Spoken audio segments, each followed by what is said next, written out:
आज हम पढ़ने जाने वाले हैं केमिस्ट्री के सेकेंड चैप्टर मतलब सोल्यूशन के बारे में। भैया कई लोगों को ये टॉपिक हो सकता है अच्छा ना लगता हो, बट इसके बाद अगर आप इस क्लासेस को अटेंड करते हैं तो आप इसके बाद आप जान पाएंगे कि एक चैप्टर काफ़ी इंटरेस्टिंग है। तो चलिए यार स्टार्ट करते हैं। चैप्टर का नाम क्या है भैया? सबसे पहले ये समझना हमारे लिए ये जरूरी है कि चैप्टर का नाम सोल्यूशन क्यों है। भैया सोल्यूशन का अर्थ क्या है, मतलब क्या है भैया? तो सोल्यूशन का मतलब होता है दो चीज़ों का मिक्स होकर जो नई चीज़ फॉर्म हुई उसे सोल्यूशन बोला जाएगा। बेसिकली अगर मैं मान के चलता हूँ A plus B gives me C, that is solution. ये एक टाइप का सोल्यूशन हो गया। तो केमिस्ट्री की भाषा में क्या होता है, जब हम सोल्यूट प्लस सॉल्वेंट डिसॉल्व करते हैं तो हमें सॉल्यूशन मिलता है। क्या डिसॉल्व करते हैं? सोल्यूट प्लस सॉल्वेंट जब हम डिसॉल्व करते हैं तो भैया हमें क्या मिलता है? सॉल्यूशन मिलता है। तो अब समझ लेते हैं सॉल्यूशन तो हमें मालूम चल गया है कि होता क्या है। अब इससे पहले हम जान लेते हैं सोल्यूट और सॉल्वेंट होता क्या है भैया। तो सोल्यूट वो होता है जो कि लेस अमाउंट में प्रेजेंट हो। ये क्या होगा? लेस अमाउंट में प्रेजेंट होगा। और ये क्या होगा? मोर अमाउंट में प्रेजेंट होगा, मतलब लार्ज अमाउंट में प्रेजेंट होगा। और सोल्यूशन तो जो कि फॉर्म होगा। अब फॉर एन एग्जांपल इसको याद रखना बहुत ज़्यादा जरूरी है। अगर एक एग्जांपल के लिए मैं बात करके चलूँ तो शुगर क्या हो जाएगा? मेरा सोल्यूट हो जाएगा, मतलब शुगर क्या हो जाएगा? मेरा सोल्यूट हो जाएगा। सॉल्वेंट में अगर मैं बात करके चलूँ तो वाटर क्या हो जाएगा? मेरा सॉल्वेंट हो जाएगा। तो इन दोनों से मिला के भैया बन जाएगा हमारा शक्कर पानी, जो कि हो जाएगा सोल्यूशन। तो ये हो गया कुछ एक नॉर्मल बेसिस चैप्टर की स्टार्टिंग। तो आगे अब बढ़ते हैं भैया कि ये सब हो चुका है ओवर। तो अब आगे बढ़ते हैं कि क्या क्या हमें और क्या पढ़ना है। बेसिकली टाइप्स ऑफ सोल्यूशन अब नेक्स्ट टॉपिक हम पढ़ेंगे। तो types of solution basically 3 types के हम बहुत सालों से पढ़ते आ रहे हैं भैया कि टाइप्स इसके 3 टाइप के होते हैं सोल्यूशन के। पहले लोअर क्लासेस में भी पढ़ चुके हैं। एक होता है सॉलिड, दूसरा होता है लिक्विड, थर्ड होता है गैस। भैया 3 चीज फेसेस में ही दुनिया में चीजें एग्जिस्ट करती है, या तो वो सॉलिड होंगी, या तो वो लिक्विड होंगी, या तो वो गैस होंगी। तो भैया सॉल्यूशन भी 3 टाइप के ही हो सकते हैं, या तो सॉलिड होगा सॉल्यूशन, या तो लिक्विड होगा सॉल्यूशन, या तो गैस होगा। बेसिकली ये इससे समझाने की जरूरत नहीं है। अगर इसके एक बेस्ट एग्जांपल्स की बात की जाए, सॉलिड का बेस्ट एग्जांपल मैं मानूंगा एलॉयस। तो alloys are the best examples of solid. अगर लिक्विड के बेस्ट एग्जांपल की बात की जाए तो N2+O2। बेसिकली 2 गैसेस को मिक्स कर दो, जो नया गैस, सॉरी गैसेस की मैं बात कर रहा हूँ, गैसेस का बेस्ट एग्जांपल N2+O2 हो जाएगा। और वहीं लिक्विड की अगर बात की जाए तो लिक्विड में हमारा वाटर को हम कैसे भूल सकते हैं भैया? वाटर क्या हो जाएगा? एक लिक्विड का एग्जाम्पल हो जाएगा। तो टाइप्स ऑफ सोल्यूशन हमने कवर कर लिया। तो बेसिकली 3 टाइप्स के होते हैं। अब आगे बढ़ते हैं भैया। तो आप थोड़ा सा स्क्रीनशॉट अगर लेना चाहें तो ले सकते हैं, वैसे मेरे हिसाब से ज़्यादा ज़रूरी नहीं है। अब हम बेसिकली पढ़ेंगे different methods to express concentration. अब बेसिकली डिफरेंट मतलब बहुत सारी चीज़ें से एग्जिस्ट करती हैं केमिस्ट्री की भाषा में अगर बोला जाए तो उन सबको नापा कैसे जाता है, तो उसी को हम नेक्स्ट टॉपिक में पढ़ेंगे। मतलब नेक्स्ट टॉपिक हमारा हो गया जाएगा डिफरेंट मेथड टू एक्सप्रेस, क्या हो जाएगा? Different method to express concentration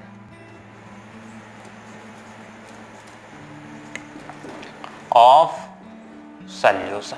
तो डिफरेंट क्या क्या डिफरेंट मेथड्स हैं इनको नापने के लिए, कंसंट्रेशन को नापने के लिए सॉल्यूशन के, तो उसको हम आगे जाके पढ़ेंगे। तो भैया पहला आ जाएगा, हम पहला पढ़ेंगे मोलैरिटी, ठीक, जिसे बिग एम से डोनेट किया जाता है, मतलब कैपिटल एम से। इसके बाद आज दूसरा हम पढ़ेंगे मोलैलिटी, इसे स्मॉल एम से डोनेट करेंगे। इन दोनों में कंफ्यूजिंग होता है, फर्स्ट हमें याद रखना है ये है मोलैरिटी, ये है मोलैलिटी। क्या है? मोलैलिटी। थर्ड आ जाएगा हमारा नॉर्मेलिटी, बेसिकली जिसे एन से डोनेट किया जाता है।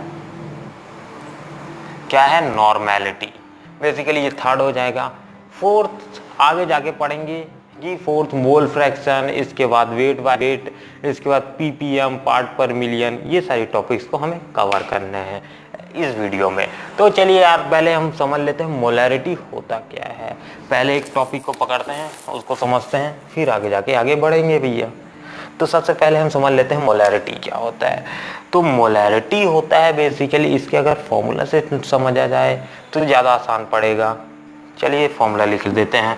तो m इज इक्वल्स टू क्या होता है, number of moles of solute, solute ध्यान रखिएगा, इसके बाद volume of solution in litres, किस में रहेगा, लीटर्स में रहेगा। तो कितने number of moles of solute present है एक वॉल्यूम लीटर्स के सॉल्यूशन में, तो उसे क्या बोला जाता है, मोलैरिटी। फिर से कितने number of moles of solute present है एक लीटर सॉल्यूशन में, उसे क्या बोला जाएगा, मोलैरिटी बोला जाएगा बेसिकली। अब नंबर ऑफ ये तो हो गया, अब नंबर ऑफ मोल्स क्या होते हैं भैया। नंबर ऑफ मोल्स होते हैं बेसिकली W2/M2। आप समझते हैं भैया, ये इसका तो फॉर्मूला हो गया, W2/M2 is an formula of number of moles, number of moles of salute. ठीक, तो W2/M2 हो गया क्या भैया, W2 बेसिकली इसका वेट हो जाएगा, जो कि हमारे पास सल्यूट दिया गया है उसका वेट हम क्या हो जाएगा, हमारे पास W2 हो जाएगा। मतलब W2 क्या है यहाँ, वेट या फिर मास लिख सकते हैं, मास ऑफ सल्यूट। इसके बाद M2 क्या है, M2 basically molar mass, molar mass of solute. अब जैसे सल्यूट में हमें दिया गया शुगर, तो शुगर का मोलर मास जैसे 180 होता है, तो उसी तरह से हमें मोलर मास लेके चाहे वेट तो बेसिकली 10 ग्राम 20 ग्राम या 30 ग्राम कुछ ना कुछ दिया रहेगा। तो ये हो गया हमारा नंबर ऑफ मोल्स की जगह हम इसको पुट करेंगे। अब volume of solution in litres है तो लीटर्स। अब बेसिकली इन सबको मिला करके एक फॉर्मूला बनता है, जिसे मैं कहीं यहाँ लिख देता हूँ। चलिए यार, तो इसको मैं एक डिब्बे में पैक कर देता हूँ, क्योंकि ये फॉर्मूला काफ़ी इंपॉर्टेंट है भैया। तो नंबर ऑफ मोल्स की जगह क्या हो जाएगा, m इज इक्वल टू क्या लिख सकता हूँ, W2/M2। अब बेसिकली ये हमारा किसमें दिया गया है, लीटर्स में दिया गया है। किसमें दिया गया है, litres.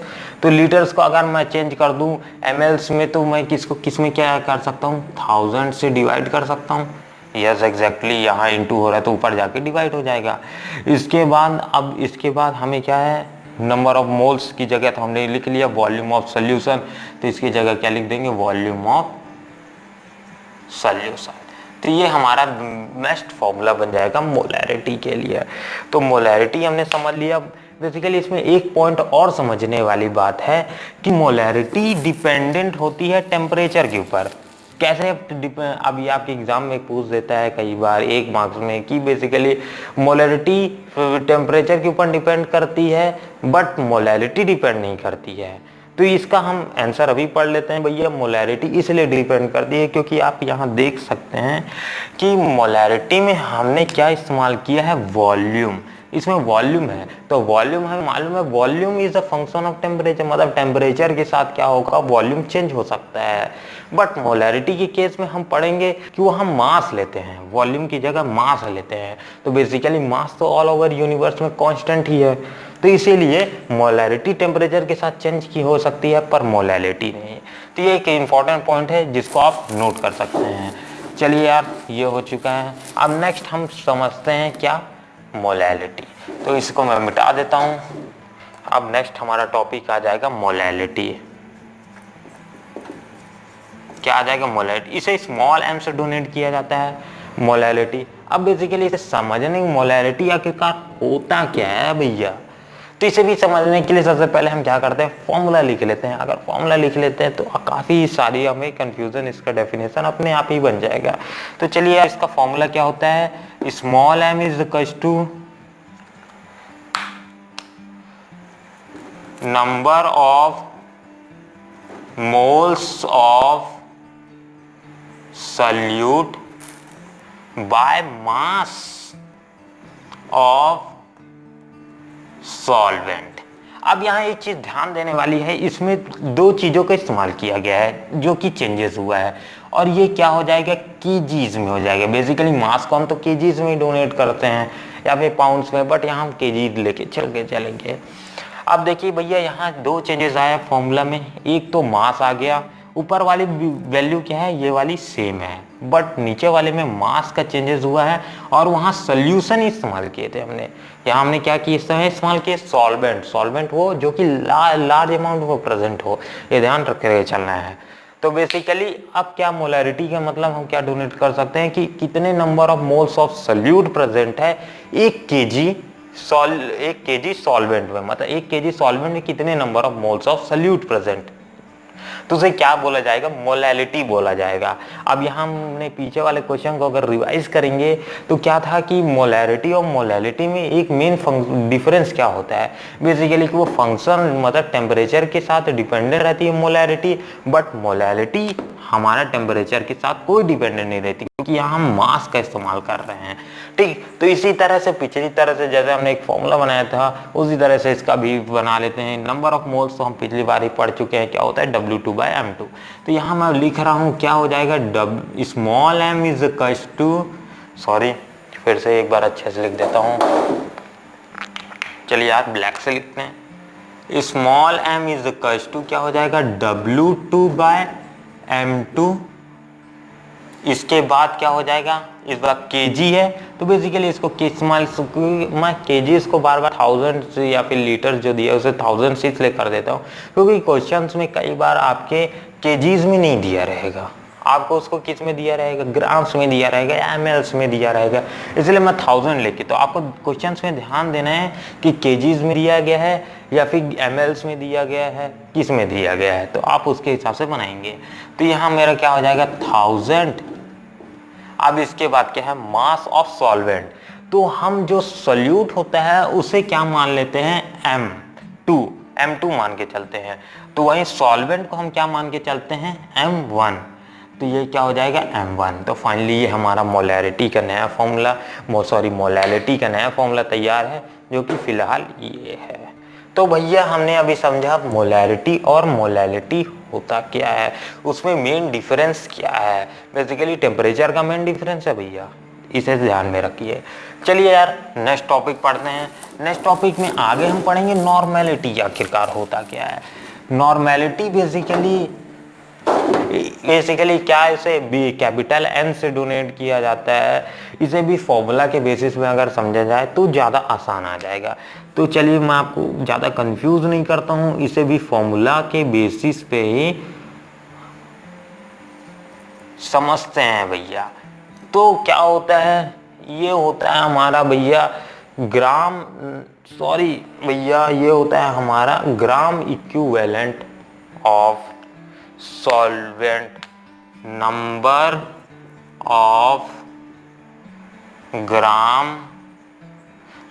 Of moles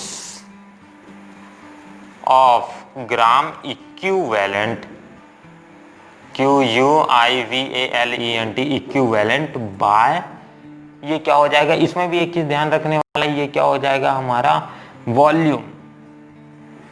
volume of solution, और ये वॉल्यूम ऑफ सॉल्यूशन हमेशा लीटर्स में रहेगा तो मैं लीटर्स में ही लिख देता हूं। तो भैया ये हो जाएगा हमारा नॉर्मेलिटी का नया फॉर्मूला। नॉर्मेलिटी का नया फॉर्मूला क्या हो जाएगा, number of moles of gram equivalent by volume of solution. तो कितने मोल्स हैं ग्राम इक्विवेलेंट के एक लीटर सॉल्यूशन में, तो उसे क्या बोला जाएगा, नॉर्मेलिटी। अब भैया इस फॉर्मूला में सिर्फ एक ही बात का चेंजेस हुआ है, वो है हमारा gram equivalent, number of moles of gram equivalent of solute basically solute सब कुछ है फॉर्मूला में, सिर्फ यहाँ एक चेंजेस हुआ है, ग्राम इक्विवेलेंट भैया। तो हमने नॉर्मेलिटी समझ लिया कि कितना number of moles of solute रहेंगे, ग्राम इक्विवेलेंट सॉल्यूट रहेंगे एक लीटर सॉल्यूशन में, तो उसे बोला जाता है नॉर्मेलिटी। तो भैया नॉर्मेलिटी ये तो हमने समझ लिया, नॉर्मेलिटी आखिरकार होता क्या है, बट यहाँ एक नया टर्म आ गया ग्राम इक्विवेलेंट। क्या होता है भैया, तो gram equivalent is equals to क्या होता है, W2 बाय, मतलब W2 क्या हो जाएगा, वेट ऑफ सल्यूट या फिर मास ऑफ सल्यूट। W2 क्या है, mass of by equivalent weight. अब भैया ये तो समझ आ गया कि ये कि हमारा क्या है हमारा है वेट या फिर मास ऑफ सल्यूट, बट यहाँ हमारे पास इक्विवेलेंट वेट आ गया। तो अब यहाँ में एक चीज तो क्लियर हो, ग्राम इक्विवेलेंट होता क्या है, number of moles of gram equivalent. But यहाँ एक चीज और कंफ्यूज कर दिया भैया, इक्विवेलेंट वेट क्या होता है। So equivalent weight is equals to क्या होता है, equivalent weight is equals to MM/V। अब बोल रहे हो भैया MM क्या होता है, MM होता है मॉलिक्यूलर मास। बेसिकली जो भी आपका सल्यूट दिया रहेगा, जैसे कि वो कुछ भी है, जैसे कि मान लेते हैं O2 है, तो उसका कुछ ना कुछ मॉलिक्यूलर मास है, ठीक। अगर वहीं पास ये नीचे में क्या है, ये है मॉलिक्यूलर मास। बेसिकली ये क्या हो जाएगा, हमारा वैलेंसी। अब बेसिकली ऑक्सीजन की कुछ ना कुछ वैलेंसी है, तो बेसिकली ये हो जाएगा, ये पूरा का पूरा एक फॉर्मूला बन जाएगा। तो नॉर्मेलिटी क्या होता है, basically number of moles of gram equivalent of solute by volume of solution in litre. तो भैया ये हो जाएगा हमारा पूरा का पूरा नॉर्मेलिटी। अब भैया नॉर्मेलिटी का भी एक फॉर्मूला बना लेते हैं। तो सबसे पहले हम number of moles of gram equivalent of solute लिख लेते हैं। तो ग्राम इक्विवेलेंट ऑफ सल्यूट की जगह क्या लिखेंगे, W2 बाय EW, और EW की जगह हम ये वाला वैल्यू को पुट कर सकते हैं भैया, कर देते हैं। तो क्या हो जाएगा, number of moles of gram equivalent की जगह हम पुट करेंगे W2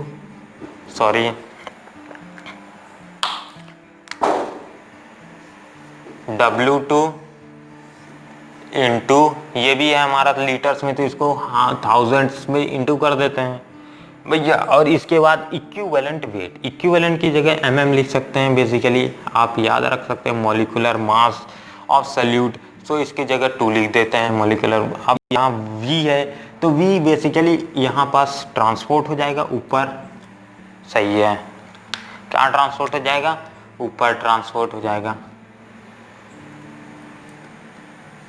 ये हो गया इस तरह से भैया तैयार। तो अब इसके बाद ये दोनों चीज कंप्लीट हो गई। अब ये हमने इसकी जगह अब वॉल्यूम ऑफ सॉल्यूशन हमें पुट करना है। तो वॉल्यूम ऑफ सॉल्यूशन की जगह हम क्या लिख सकते हैं, V ऑफ सॉल्यूशन। तो ये हमारा पूरा का पूरा तैयार हो गया नॉर्मेलिटी का फॉर्मूला। मतलब नॉर्मेलिटी का फॉर्मूला क्या हो जाएगा, W2 इंटू 1000 बाय V यानी आपको ध्यान रखना है वैलेंसी है, और M2 यानी है मॉलिक्यूलर मास ऑफ सल्यूट, तो इसलिए M2 लिख दिया हूँ, और वॉल्यूम ऑफ सॉल्यूशन। तो ये पूरा का पूरा हमने कंप्लीट कर दिया नॉर्मेलिटी। ये सारे तीनों केस को आपको याद रखना ज़्यादा जरूरी है, क्योंकि इन्हीं में से ही आपका क्वेश्चन आने वाले हैं भैया। तो आगे जाके हम कुछ क्वेश्चंस भी सॉल्व करेंगे इस चैप्टर के बेसिस पे।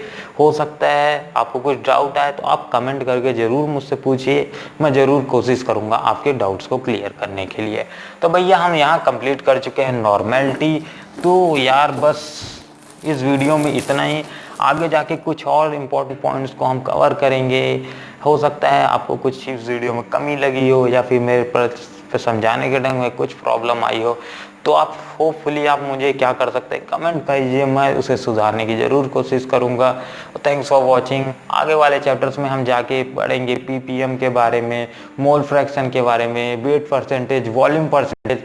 तो आप इसके नेक्स्ट पार्ट का लिंक डिस्क्रिप्शन में पा जाएंगे। और बेसिकली इस पूरे चैप्टर का PDF, जैसे ही चैप्टर मेरा कंप्लीट हो जाता है, तो आप इस चैप्टर का PDF में मैं आपको written notes, my hand written notes में आपको डाल दूंगा डिस्क्रिप्शन बॉक्स में, तो आप वहाँ जाके जरूर चेक कीजिएगा। Thanks for watching and see you on next video. और हाँ भैया, JP वर्ल्ड क्लासेस को सब्सक्राइब करना मत भूलिएगा ऐसे ही, और उसके बगल में जो बेल आइकन है उसे भी दबाइएगा अगर अच्छा लगा हो वीडियो तो। Thanks for watching and see you on next video.